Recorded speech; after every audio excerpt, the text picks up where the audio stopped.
Guys, for today's video, ayan, pupunta tayo ngayon ng LTO at ipaparehistro na natin si Kay Barako. Tara, samahan nyo po akong pumunta sa LTO.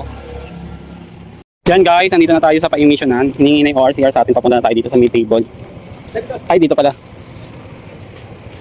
Dito na lang ako kukuha ng insurance. Ay, ipila ko na muna. Sige. Ipila muna tayo guys, punta muna tayo dito, dediretso natin dito sa taas. Para ma-emission na. Guys, naipila na natin dito sa emission. Nagbabayad muna tayo dito sa magbabayad daw muna. Bali, ang bayad ng sidecar is 550.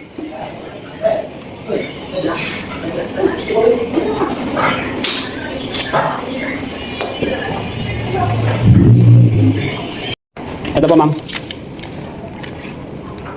Bayad na tayo dito, guys. Sa cashier. Guys, lalabas dito yung plaka kapag siya na yung ini-emission ng ano nila, ng mga tauhan nila. Lalabas yung plaka. Yung flash. Yan na. Yung motor na natin ang i-emission niya, isa sidecar, yung sidecar natin.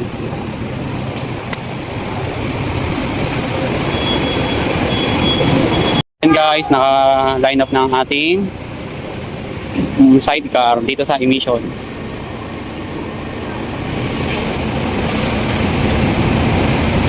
Guys, nakapila na rin yung mga pampasaherong tricycle dito. Hihintayin ko na lang, ilalabas na lang daw dito sa kabilang side.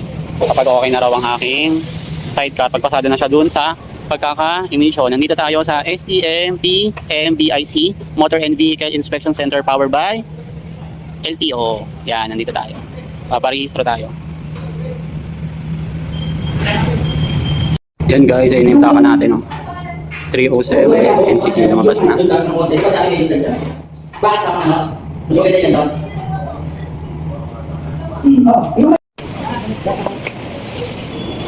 Kuya, okay yung sidecar?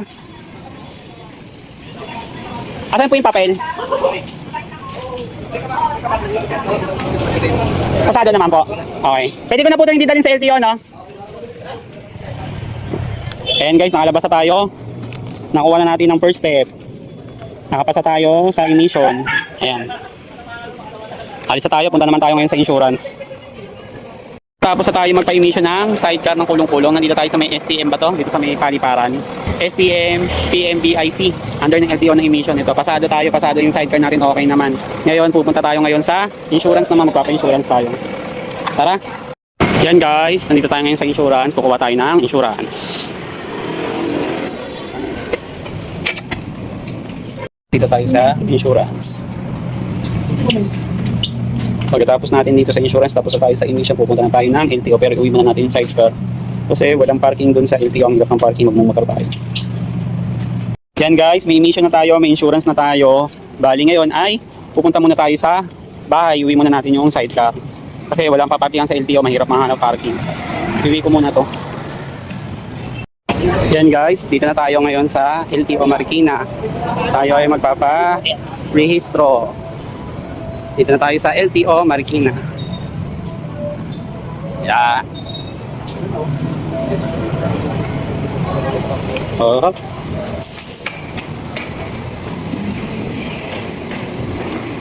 Dito tayo LTO. Dito tayo sa LTO, magpaparehistro tayo ng Barako. Tapos ngayon, ang gagawin ko para hindi na mahirapan mag-rehistro sa susunod, pupunta ako sa window 2, ipapalink ko na yung motor. Bali, ito yung papeles, pakita ko sa inyo.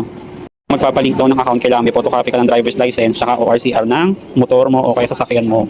Ipapasa mo to doon sa window 2 para i-link daw nila yung account. Tara, punta tayo doon sa window 2 para ma-link yung account. Ayun pala, IT support pala yung window 2. Dito tayo. Guys, nakapila na tayo dito pangalawa ko kasi una si tatay, naipasa na ni tatay yung papeles niya doon sa window 2 sa IT support. Hintayin lang natin na matapos si tatay. Tapos tayo naman papasa natin kung requirements na to para malink na sa portal natin yung vehicle natin at ma-register sa atin para pag nag-register tayo sa susunod, through online na lang. Tapos yung payment niya is magiging through GCash na lang ang payment. Yun ang gagawin natin ngayon. Hintayin lang natin matapos si tatay, tapos tayo na yung entertain dito sa window 2. Good afternoon po sir. Bali, ililink ko po sana ito yung ano. Sa portal daw po. Ililink po. Ililink daw po sa ano, sa portal. Yung dalawang vehicle. Yan, dito na tayo guys. Tapos na ako magpa-link ng account ngayon. Dito na ako sa pang-renewal sa cashier daw. Para magbayad. Hintayin ko lang daw tawagin yung aking pangalan. Yan guys, tawag na tayo. Punta na tayo dito sa window 8. Magbabayad na tayo. Magbabayad na tayo ng rehistro ng motor. Guys, tayo na yung sunod na magbabayad.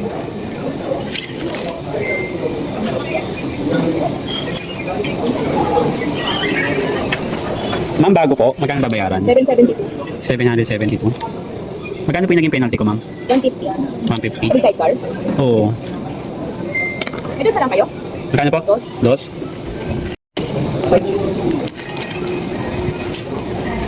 Okay ka na? Hawa mo na yan, mo? Hindi ko ma-access yung ano, binigyan naman yung ano, yung pinapit. Bago po, ma'am. Okay na po ito, ma'am. Tapos na. Thank you po. Yan guys, malapit na tayo sa barangay ng Concepcion 1 dahil kukuha tayo ng barangay clearance at kukuha tayo ng sedula para dun sa ating motor. Yan, dito na tayo guys.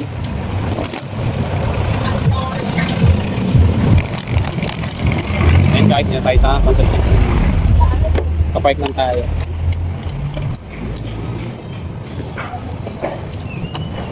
Yan guys, nandito na tayo sa barangay Concepcion 1. Kukuha tayo. Saan po kumukuha dito ng barangay clearance saka ng sedula? Ayan, dito na tayo. Papasok na tayo dito. Ay, ang haba ng pila. Kamuti. Kung kukuha pala ng barangay clearance, kuha mo na ng sedula.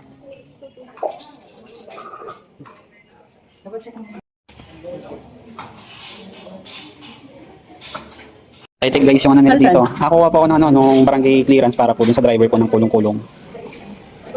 Ay, guys, dito tayo sa Concepcion 1. Tatawagin na lang daw yung pangalan doon sa screen.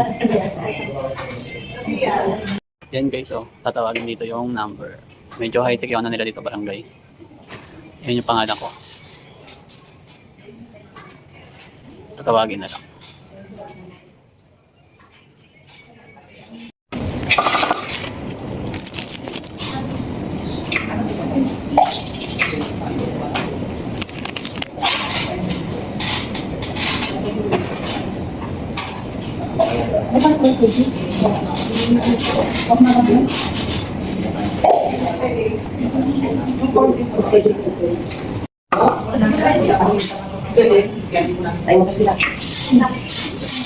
Yan guys. Hintayin na lang natin tawagin tayo.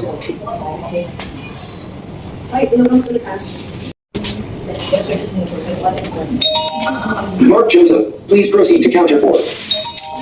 Cecilia, please proceed to... Yan guys, may barangay clearance na tayo at meron na rin tayong sedula para ma-process na natin yung kulong-kulong na permit para malagyan na tayo, legal na tayo makaikot-ikot dito sa Marikina.